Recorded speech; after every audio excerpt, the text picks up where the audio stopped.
Hi, welcome to another episode of Hot Takes. John Swinney is under increasing pressure to fire Paul McLennan, and he's finding it increasingly difficult to justify his continued place as the housing minister in Scotland. This comes as news reports say that the number of people sleeping rough in Scotland has increased by hundreds a month for the last sort of 6 months or so. Said all across Scotland, homelessness is the new sort of rising star of the political worrying sphere.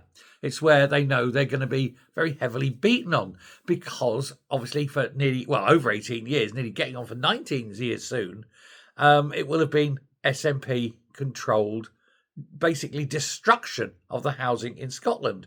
They're not building enough social housing, and of course, with a failing economy, people can't afford to buy their own homes, so they're in very limited rental accommodation.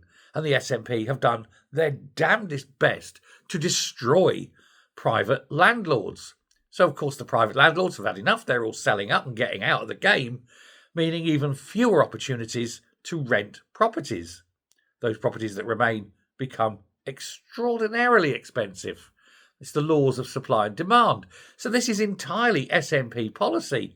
Meanwhile, Paul McLennan is missing in action. He just doesn't want to be seen because he doesn't want to be questioned, because he knows that he's got no answers to a problem that he and his party have created.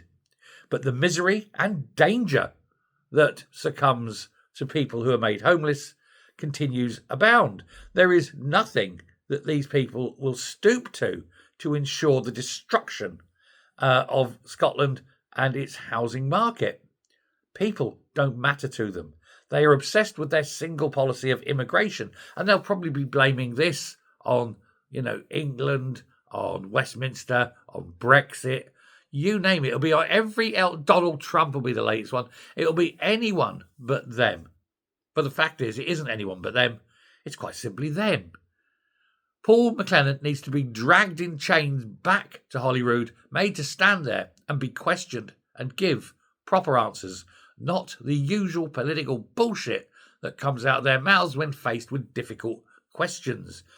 They always try to deflect, answer a different question, blame other people. Stand there, be a man, Paul McLennan, and admit you're out of your depth when it comes to the job you've been given. But then that could apply to every single one of them. Thanks very much. Bye.